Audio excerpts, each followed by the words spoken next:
नमस्कार, मैं हूं श्वेता सिंह। भारत में तो पग पग पर राम है, लेकिन क्या आप जानते हैं कि जग में भी राम ही राम है। दुनिया में न जाने कैसी श्रद्धा है श्री राम को लेकर कि लोग मजहब को भी भूलकर राम का नाम याद करते हैं। कहां कहां पर आज भी अयोध्या नाम की नगरी बसती है और कहां पर प्रभु श्री राम का नाम भी अलग अलग मजहब के लोग अपनाते हैं। लेकिन दुनिया में है कितनी और अयोध्या, दुनिया में है कितने और श्री राम के धाम, दुनिया में कहां कहां लिया जाता है रोज श्री राम का नाम, दुनिया में कहां कहां है श्री राम के दीवाने, दिन में रोजे नमाज, रात को जय श्री राम। आज दिखाएंगे इंडोनेशिया से श्री राम को भेजा जाने वाला You're not a Hindu. No, I'm Muslim. You're Muslim. Yes. So you were fasting in the day. Yes, of course. This is very different. There are no dialogues. Yes, that's right. धर्म जहां का बौद्ध, जुबा पर रहता है जहां बुद्ध का नाम। आज दिखाएंगे थाईलैंड में कैराम, लेकिन सभ्यता की खोज में जब खोदे गए वही इराक ईरान। आज दिखाएंगे कैसे वहां प्रकट हुए श्री राम संग हनुमान। जहां का रिलीजन ईसाई है, जहां लोग ईसाईयत के सारे रिवाज निभाते हैं, आज दिखाएंगे उस इटली में श्री राम की मर्यादा को लोग कैसे निभाते हैं। क्या मिस्र का है श्री राम से कोई सीधा संबंध? आज वो भी दिखाएंगे। आज दिखाएंगे कि उत्तरी अमेरिका में क्यों गूंजता है जय जय श्री राम। ये भी दिखाएंगे कि क्यों दक्षिण कोरिया मानता है अयोध्या को अपना ननिहाल, क्यों सांसों में शामिल है श्री राम का नाम।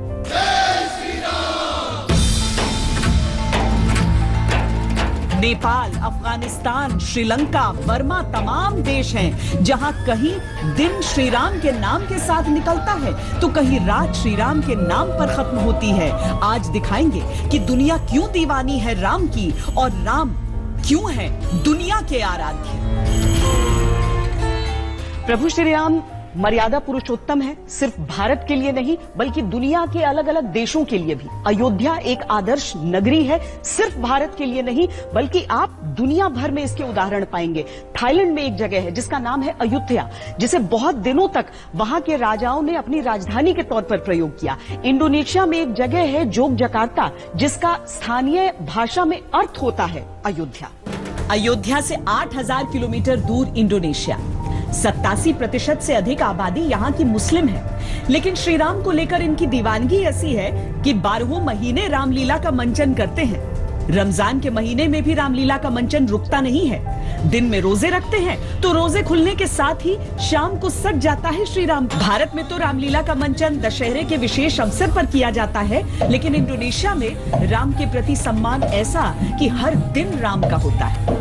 राम, लक्ष्मण, सीता, हनुमान, रावण निभाने वाले पात्र भी मुसलमान होते हैं। उनके लिए रामलीला का मंचन कोई अन्य स्टेज परफॉर्मेंस जैसा नहीं होता, बल्कि श्रद्धा के साथ मर्यादाओं का पालन इसका हिस्सा हमेशा होता है। My real name is Anggara Sri Vishnu. You, Sita, please come to me. Oh, my love. Something like that. So we communicate to others using the body. Bisa diberikan satu ya.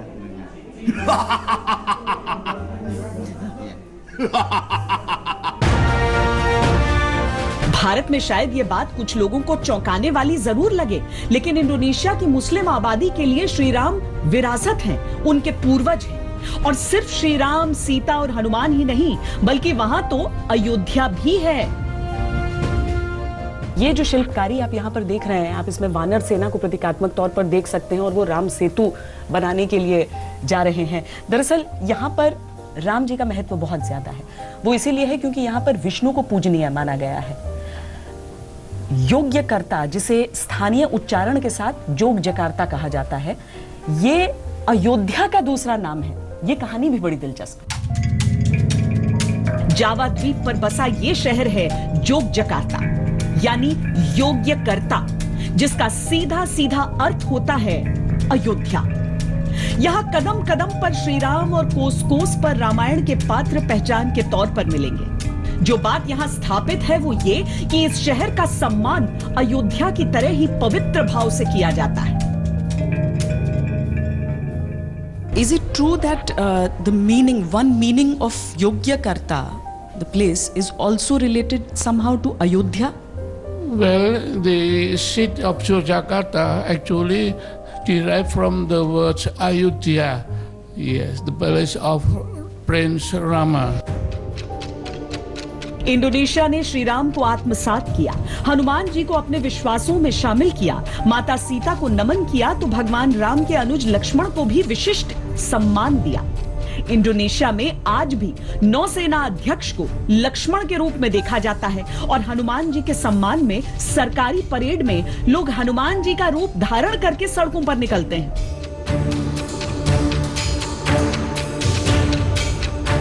Valmiki Ramayan के किष्किंधा कांड में वर्णन मिलता है कि माता सीता की तलाश में जब श्री राम ने सुग्रीव की मदद ली तो उन्होंने अपने दूतों को चारों दिशाओं में भेजा था, जिसमें यवद्वीप और सुवर्ण द्वीप का उल्लेख प्रमुखता से मिलता है। माना जाता है कि आज का जावा द्वीप तब का यवद्वीप था और तब का स्वर्ण द्वीप आज का सुमात्रा है। इंडोनेशिया का सबसे प्रमुख मंदिर प्रम्बनन जावा द्वीप पर ही स्थित है।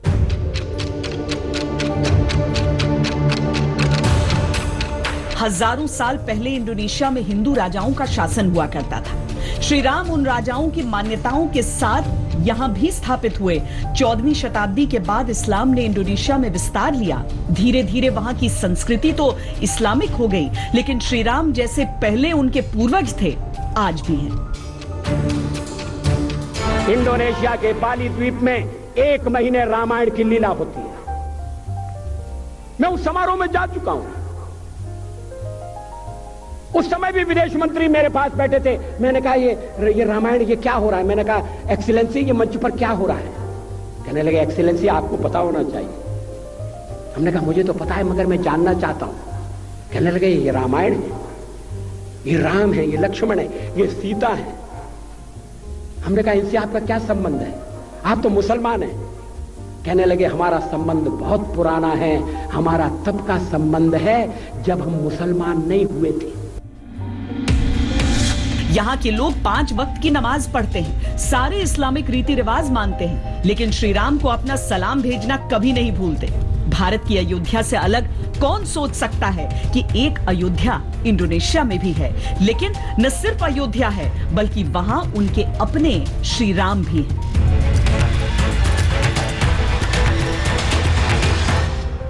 थाईलैंड बौद्ध धर्म का अनुकरण करने वाला देश है, लेकिन इसके बावजूद वहां पर आपको श्री राम के लिए अकूट आस्था नजर आएगी। वहां के जो राजा हैं वो खुद को राम की उपाधि देते हैं, यानी कि राम 1, राम 2, इस तरीके से उनका वंश आगे बढ़ रहा है। अयोध्या में रामलला के मंदिर का निर्माण अब शुरू हो रहा है, लेकिन भारत से 4148 किलोमीटर दूर थाईलैंड में काफी पहले से ही विशाल राम मंदिर का निर्माण प्रारंभ हो चुका है। जानते हैं क्यों? क्योंकि राम उनके राजा हैं। उनके राजा राम की वहां अपनी अयोध्या है।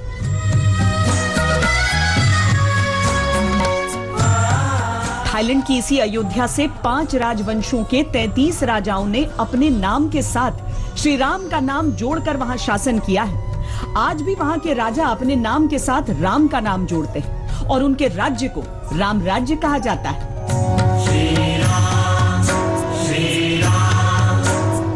यह सिर्फ संयोग नहीं हो सकता कि थाईलैंड में जिस नदी के तट पर राम मंदिर का निर्माण होना है उसका नाम सरोय नदी है। जरा सोच कर देखिए कि क्या यह अयोध्या की सरयू नदी से मेल नहीं खाता।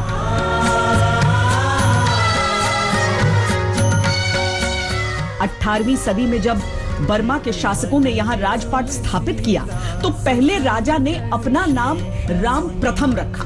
इसी राजा ने जिस शहर को बसाया वो आज का बैंकॉक है। कई लोगों के अनुसार बैंकॉक का एक नाम महेंद्र अयोध्या भी। राम प्रथम ने राम कियन नाम से एक महाकाव्य लिखा। राम कियन का शाब्दिक अर्थ राम कीर्ति है। इस महाकाव्य को रामायण माना गया। इस रामायण को वहां राष्ट्रीय महाकाव्य का दर्जा दिया गया। भगवान राम की मर्यादा और भगवान बुद्ध की करुणा, ये दोनों हमारी साझी विरासत है।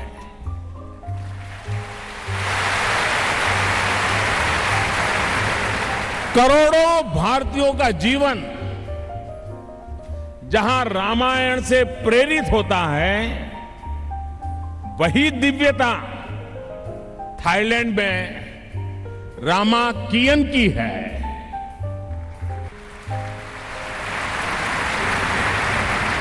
भारत की अयोध्या नगरी थाईलैंड में अयोध्या हो जाती है। जिन कोरिया के जो लोग हैं वो अयोध्या को अपना ननिहाल मानते हैं, क्योंकि अयोध्या की राजकुमारी का विवाह हुआ था दक्षिण कोरिया के राजवंश में। आज भी वहां जो किम और हू समुदाय के लोग हैं वो अयोध्या से ही खुद को निकला हुआ मानते हैं। इसके साथ ही जब दीपोत्सव 2018 में हुआ था तो जो साउथ कोरिया की फर्स्ट लेडी हैं वो उस आयोजन में हिस्सा लेने के लिए पहुंची थी। दक्षिण कोरिया की फर्स्ट लेडी किम सूक को 2 साल पहले अयोध्या आने का निमंत्रण मिला तो वो आई, श्री राम का वंदन किया और इसी के साथ निश्चित ही याद किया होगा हजारों साल पुराने अयोध्या दक्षिण कोरिया के उस रिश्ते को जो बहुत भावुकता भरा है। माता अयोध्या की राजकुमारी थी। क्या आप जानते हैं कि दक्षिण कोरिया के लाखों लोग जिस प्रतिमा के सामने सर झुकाते हैं वो प्रतिमा अयोध्या की राजकुमारी की है, और वहां जो पत्थर लगा है वो अयोध्या राजकुमारी सूरी रत्ना अपने साथ लेकर गई थी। अयोध्या से दक्षिण कोरिया का रिश्ता लगभग 2000 साल पुराना है। तब अयोध्या की राजकुमारी सूरी रत्ना का विवाह दक्षिण कोरिया के राजा से हुआ था। चीन की भाषा में दर्ज 13वीं शताब्दी के एक दस्तावेज में लिखा है कि ईश्वर ने अयोध्या के राजा के सपने में यह आदेश दिया था कि वो राजकुमारी सूरी रत्ना को तब की कोरिया के राजा किम सू रो से विवाह के लिए भेज दें। राजकुमारी रत्ना अपने साथ एक पत्थर और चाय की पत्तियां ले गई थी, जिसकी वजह से वहां के लोगों ने चाय का स्वाद जाना। राजकुमारी का नाम वहां राजमाता हॉ होंग हुआ। राजमाता हॉ को टी पर्सन ऑफ कोरिया भी कहा जाता है। अयोध्या के सरयू तट पर महारानी का स्मारक है जो इस मान्यता को जमीनी आधार देता है। दक्षिण कोरिया से आने वाला हर मेहमान रानी के स्मारक के सामने सर झुकाता है। अयोध्या का हर उत्सव दक्षिण कोरिया के लिए निजी समारोह जैसा होता है। जो अयोध्या राम की है वो राम दक्षिण कोरिया के लिए भी पूजनीय है, वो वहां की भी संस्कृति का हिस्सा। रुक एक छोटे से ब्रेक के लिए। ब्रेक के बाद आपको दुनिया में श्री राम की कुछ और निशानियां दिखाएंगे, आप देखते रहिए। सीमा विवाद करते करते अचानक नेपाल के प्रधानमंत्री केपी शर्मा ओली को ऐसा लगा कि श्री राम की अयोध्या और खुद प्रभु श्री राम नेपाल के ही रहने वाले हैं। ऐसे में जरा हम नेपाल में बिखरे हुए श्री राम के निशान भी दिखाते हैं। नेपाल की मौजूदा राजनीति ने श्री राम को लेकर भले विवादों का नया विमर्श छेड़ दिया हो, लेकिन नेपाल के कण कण में श्री राम है। नेपाल के जन जन के हृदय में राम है। नेपाल की पूरी संस्कृति की धुरी ही राम है। नेपाल को वो श्री राम को दामाद पुकारे। शादी भी करके यहीं अभी भी यहीं ये है, हम लोग उस भाव से देखते हैं उनको, दामाद मेहमान के भाव से। अच्छा। तो अभी भी राम जी यहीं। और मिथिला की जो भूमि है, जनकपुर और सीतामढ़ी का जो यहाँ तक मामला है, तो वहाँ जन्म हुआ, स्वयंवर तो यहीं थी। नेपाल का रिश्ता ऐसा है कि वो श्री राम को दूल्हा सरकार बुलाए। माथे मनी मोरिया और राम जी कर में कगन। हर समय हम लोग दुल्हा के भाव से ही दर्शन करते हैं 24 घंटा। उनका हाथ से कगन हम लोग कभी खोलते ही नहीं हैं। मिथिलावासी हमारी किशोरी जी और राम जी वो 24 घंटा ही विवाह महोत्सव में ही रहते हैं। हम मिथिला के जितने नर नारी हैं साली सरोदनी के रूप में उनको उत्साहित करते रहते हैं।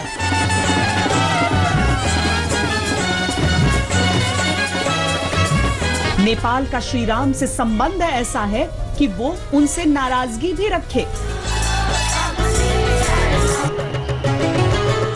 अयोध्या से नेपाल का जो रिश्ता है वो हर रिश्ते से अलग है। यहाँ से श्री राम सीता जी को ब्याह कर ले आए थे। युग बदल गए लेकिन वो परंपराएं लोक जीवन का हिस्सा है। वो मान्यताएं अब भी नेपाल के लोग त्रेता युग की तरह ही निभाते हैं।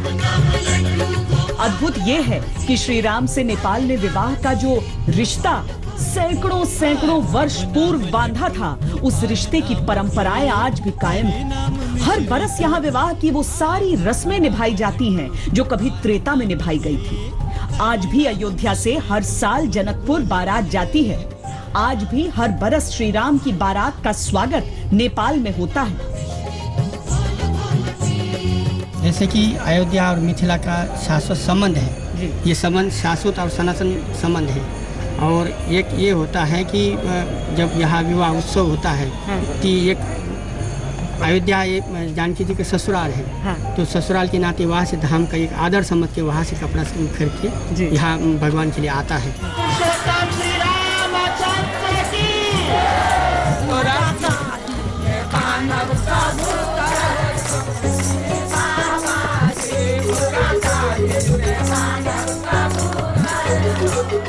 मिथिला के क्षेत्र की शादियों में एक अनोखी परंपरा होती है। विवाह समारोह के दौरान लड़की वाले लड़के वालों को गीत के जरिए गालियां देते हैं। अब रिश्ते के अनुसार श्री राम जनकपुर के दामाद हैं, सो विवाह समारोह में उन्हें और पूरे वर पक्ष को आज भी गालियां दी जाती हैं। और बखान बखान की गालियां देती है महिला लोग, और लोग हंस हंस के पाते रहते हैं। जब गालियां बंद हो जाए फिर भोजन बंद कर देते हैं। ये मिथिला का भी एक परंपरा है ना, तो ये बहुत बड़ा रहस्यमय है कि जो दुल्हा ठाकुर के रूप में हजारों हजार वर्ष वेद मंत्र के साथ पाठ करे, पूजा करे और तपस्या करे तो प्रसन्न नहीं होते हैं जो भगवान, वो मिथिला की स्त्री के गाली से ही प्रसन्न हो जाते हैं। ये एक बहुत विशेषता है हमारी मिथिला की। श्री राम तो श्री राम, वहाँ उनका पूरा परिवार आज भी वैसे ही विराजता है जैसे कभी श्री राम के विवाह मंडप में विराजा। जहां हम इस वक्त मौजूद हैं ये विवाह मंडप है। बताया जाता है, ऐसी मान्यताएं हैं कि श्री राम और सीता माँ की शादी यहीं पर हुई थी, यहीं पर विवाह हुआ था। और आज भी अगर मुहूर्त न भी हो तो भी कोई भी शादी यहाँ पर कर सकता है। बिल्कुल जनक महल से सटा हुआ है ये इलाका। वहाँ की निर्माण शैली देखिए और आप यहाँ विवाह मंडप की निर्माण शैली देखिए, बहुत अलग है। क्योंकि वो निर्माण कराया था टीकमगढ़ की रानी ने, ये निर्माण कराया नेपाल के राजा ने। लेकिन इस सब के बीच जो आस्था है लोगों की, कि वो कुछ ऐसी है कि आप जगह जगह देखेंगे कि यहाँ श्री राम रुके थे, वहाँ पर एक निर्माण है, यहाँ पर जयमाल हुआ था तो उसका अलग निर्माण वहाँ नजर आता है। और उस सब के बीच एक शांत सी ये जगह जहाँ मूर्तियों के जरिए पूरी कहानी बताई गई है शादी की। सबसे पहले सिंहासन में राम जी हैं, अब बाएं तरफ सीता जी हैं, दोनों बगल में खड़ी हैं सीता जी की सहेली, नाम है चंद्रकला और चारुशिला। दाहिने तरफ हैं जनक जी के परिवार, सीता जी का परिवार जनकपुर वासी। अच्छा, जो मायके वाले हैं सीता जी, मायके वाले हैं, उसमें सबसे पहले जनक महाराज और माता सुनैना बैठे हुए हैं। बीच में हम पुस्तक लिए उनके कुलगुरु सतानंद जी महाराज हैं जो कन्यादान करा रहे हैं। और इस तरफ हैं, इस तरफ हैं अयोध्यावासी। सबसे कोने में सबसे पहले हैं राम जी के पिता दशरथ जी, बीच में हैं इनके कुलगुरु वशिष्ठ जी, और ये सामने जो देख रहे हैं ये है विवाह वेदी। विवाह वेदी जहाँ विवाह का कार्यक्रम संपन्न हो। नेपाल की मान्यता है कि इसी जगह पर यज्ञ से निकली अग्नि को साक्षी मानकर श्री राम और सीता जी ने 7 फेरे लिए। सारे संसार से त्रेता युग बीत गया, लेकिन जनकपुर के लिए आज भी समय वहां रुका हुआ है जिस क्षण राम जानकी विवाह हुआ था। और नेपाल इस बात से गौरवान्वित होता है कि वो भगवान के विवाह का साक्षी। विश्वामित्र जी के साथ आए थे उनके शिष्य बन के, उनके साथ तो बाराती ये सब लेके नहीं आए थे, पहले आ गए थे। तो यहीं हम लोग 2 पक्ष बना के वो आनंद लेते रहते हैं। तो राम मंदिर है, वहाँ से राम जी का डोला के साथ वो बाराती लोग आएंगे और हम लोग इधर जानकी जी के डोला के साथ जो है सो जाके उनको यहाँ जहाँ धनुष जग हुई थी उसी जगह हम लोग, वहाँ हम लोग परिछन बोलते हैं की जाती है यहाँ मिथिला में। लड़का को परिछन करके और फिर वहाँ से जो है सो उनको लाया जाएगा और फिर विवाह महोत्सव कराया जाएगा। जिस बेला में श्री राम का विवाह नेपाल में हुआ, वहां के लोग उस पवित्र बेला के आगे जो हुआ वो सोचना भी नहीं चाहते। इस पवित्र स्थान पर लोगों का भरोसा ऐसा है कि यहाँ विवाह के लिए शुभ मुहूर्त या लगन पर निर्भर नहीं करते। किसी भी दिन किसी भी समय कोई भी आकर यहाँ विवाह कर सकता है। ये श्रद्धा है श्री राम के आगमन के प्रति, ये विश्वास है नेपाल का श्री राम की उपस्थिति के प्रति। यहाँ दिन और तिथि से कोई मतलब नहीं लोग रखते हैं। जैसे वर्जित हिंदू विवाह माना गया है भादव, सावन, पूष, चैत्र, ये सब महीना वर्जित विवाह के लिए माना गया है, लेकिन यहाँ दिन और तिथि से कोई मतलब नहीं रखा जाता है। यहाँ हर एक दिन, हर एक तिथि में, हर एक महीने में विवाह होता है। अच्छा। हाँ, वो दूर दूर से लोग आते हैं, थाईलैंड से भी यहाँ लोग आते हैं, फिजी से आते हैं, जहाँ जहाँ हिंदू हैं उन सबों को ये पता है, तो वो अपना शादी के लिए यहाँ आते हैं और बुकिंग कराते हैं और शादी करा के जाते हैं। नेपाल इतना राममय है कि वहाँ न सिर्फ श्री राम बल्कि उनके भाइयों लक्ष्मण, भरत, शत्रुघ्न के भी मंदिर हैं। राजा दशरथ का अलग से कोई मंदिर नहीं था, तो बाद में वो भी स्थापित किया गया।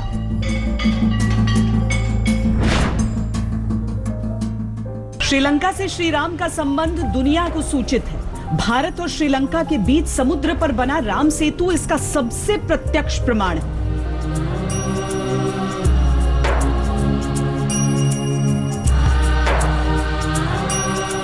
श्री रघुवीर प्रताप ते सिंधु तरे पाषाण। तुलसीदास लिखते हैं कि श्री राम का प्रताप ऐसा था कि जिस भी पत्थर पर उनका नाम लिखकर या उनका नाम लेकर समुद्र में डाला गया, वो पत्थर तैरने लगा, उसका वजन ही जैसे गायब हो गया। तुलसी के रामायण में राम सेतु का जो भी वर्णन मिलता है उसमें चमत्कार जुड़ा हुआ है। अमेरिकी आर्कियोलॉजिकल टीम ने पूरी तरह रिसर्च के बाद ये घोषित किया कि ये सेतु इंसानों द्वारा निर्मित है। इसी रिपोर्ट में राम सेतु में लगे पत्थरों को हजारों साल पुराना बताया गया। माना जाता है कि रिसर्च के अनुसार श्रीलंका में आधिकारिक तौर पर रामायण से जुड़े करीब 50 ऐसे स्थानों की पहचान की जा चुकी है जिनका वर्णन रामायण में मिलता है। इसमें वो स्थान भी शामिल हैं जहां श्री राम रावण का युद्ध हुआ था।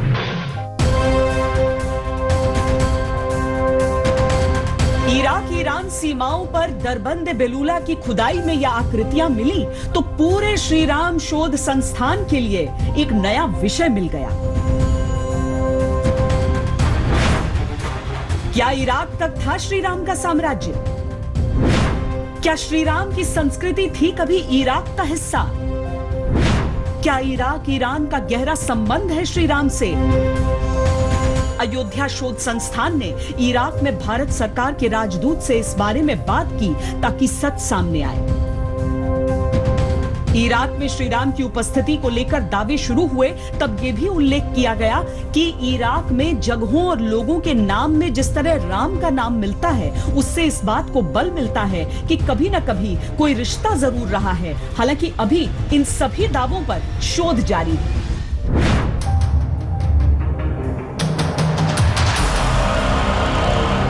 इटली के इस म्यूजियम में लगी ये पेंटिंग देखिए। दावा ये किया जाता है कि पेंटिंग ईसा पूर्व 7वीं शताब्दी की है। माना जा रहा है कि समय के साथ लोग भले ही श्री राम की कथा को भूल गए हों, लेकिन कहीं ना कहीं उनकी स्मृतियों में श्री राम रहे होंगे, तभी ऐसी पेंटिंग बनाई। मिस्र के इतिहास में ये तस्वीरें मिलती हैं। इस एक तस्वीर में माथे पर वैसा तिलक है जैसा श्री राम के मस्तक पर दिखता था। दूसरी तस्वीर बिल्कुल राम दरबार जैसी है। कुछ लोगों का विश्वास ये है कि इनका संबंध श्री राम से है। कैलिफोर्निया के एक हिस्से में श्री राम की लीला मन से गाई जाती है। जिस दिन अयोध्या में पूजन होगा उस दिन पूरा टाइम स्क्वायर भी राममय हो। एक छोटे से ब्रेक के लिए रुक रहे हैं। ब्रेक के बाद आपको दिखाएंगे कि लव और कुश के साथ साथ किस तरीके से साम्राज्य आगे बढ़ा था और आज किस तरीके से हमें निशान नजर आते हैं। आप देखते रहिए आज तक। इक्ष्वाकु वंश में महानतम राजा हुए, लेकिन सिर्फ प्रभु श्री राम को ही ईश्वर के रूप में पूजा गया। लेकिन उनके आगे क्या हुआ? कहां कहां तक साम्राज्य का विस्तार हुआ और उनके वंशज कौन रहे? श्री राम अपने बेटों को अपने साथ राजमहल ले गए। अयोध्या पर कुछ दिन शासन करने के बाद उन्होंने इक्ष्वाकु वंश को पूरे भारत में स्थापित करने के लिए अपने और अपने भाइयों के बेटों को राजपाट सौंपने की प्रक्रिया शुरू की। शोध में सामने आया है कि राम को जहां 2 बेटे लव और कुश थे, भरत के भी 2 बेटे थे। इनका नाम तक्ष और पुष्कल था। लक्ष्मण के भी 2 बेटे थे। उनका नाम चंद्रकेतु और अंगद था। सबसे छोटे भाई शत्रुघ्न के भी 2 बेटे थे, जिनका नाम सुबाहु और शत्रुघाती था। भरत के 2 बच्चे थे, कुश के 8 बच्चे थे। इन बच्चों में इतना सौहार्द था, इतनी संपन्नता थी, एक साथ ही ये मिलकर के चलते थे, क्योंकि राम राज्य बन गया था। ये राम का राज्य है, राम का आदर्श है और वो चला। उत्तर रामायण में राम के बाद उनके परिवार को लेकर विस्तार से वर्णन मिलता है। कहते हैं भरत अपने मामा युद्धजीत के बहुत करीबी थे। युद्धजीत कैकेय प्रदेश के राजा थे। वर्तमान परिप्रेक्ष्य में कैकेय प्रदेश अफगानिस्तान के आसपास का इलाका माना जा सकता है। मामा युद्धजीत ने गंधर्व के खिलाफ युद्ध के लिए कौशल प्रदेश से राजा राम से मदद मांगी। श्री राम के आदेश पर भरत अपने दोनों बेटों तक्ष और पुष्कल के साथ कैकेय प्रदेश गए। गंधर्व को हराने के बाद भरत ने यहाँ पर अपने बड़े बेटे तक्ष के नाम पर तक्षशिला राज्य की स्थापना की। साथ ही छोटे बेटे पुष्कल के नाम पर पुष्कलावत राज्य की स्थापना की। 5 साल तक दोनों को शासन सत्ता की बारीकियां सिखाने के बाद भरत वापस अयोध्या लौट आए। श्री राम चाहते थे कि चारों दिशा में उनके अपनों की सत्ता पर पकड़ हो। लिहाजा भरत के कहने पर पूर्वोत्तर के राज्य करुपथ को राम ने कौशल प्रदेश के अधीन कर लिया। लक्ष्मण के दोनों बेटों अंगद और चंद्रकेतु के नाम पर अंगदीय और चंद्रकांता नगरों को बसाया गया। 1 साल तक लक्ष्मण यहाँ रहकर वापस अयोध्या लौट आए। इसी तरह से शत्रुघ्न ने लवनासुर का वध करके यमुना के किनारे 2 भव्य नगरों विदिशा और मथुरापुरी का निर्माण किया। पुत्र सुबाहु को मथुरापुरी और शत्रुघाती को विदिशा का राजपाट सौंपकर वो भी वापस अयोध्या लौट गए। लवनासुर को मारने के बाद उन्होंने पहले ही शत्रुघ्न को परिवार के साथ भेज दिया था और कहा था कि वहाँ 2 कैपिटल सिटीज डेवलप करना, मथुरा और विदिशा। मथुरा यूपी में है, विदिशा मध्य प्रदेश में है, और वहाँ अपने पुत्रों को राज्य का राजकाज करने में। श्री राम का नाम ही ऐसा है कि वो सिर्फ एक धर्म विशेष से नहीं जुड़ सकते। राम समूचे विश्व के लिए आदर्श है। अभी के लिए इतना ही। देश और दुनिया की बाकी खबरों के लिए आप देखते रहिए आज तक। नमस्कार, मैं हूं अंजना ओम कश्यप। हमें उम्मीद है ये वीडियो आपको पसंद आया होगा। लेटेस्ट खबरों के लिए यूं ही देखते रहिए आज तक, और इस वीडियो के पसंद आने पर लाइक, शेयर एंड सब्सक्राइब करना ना भूलें।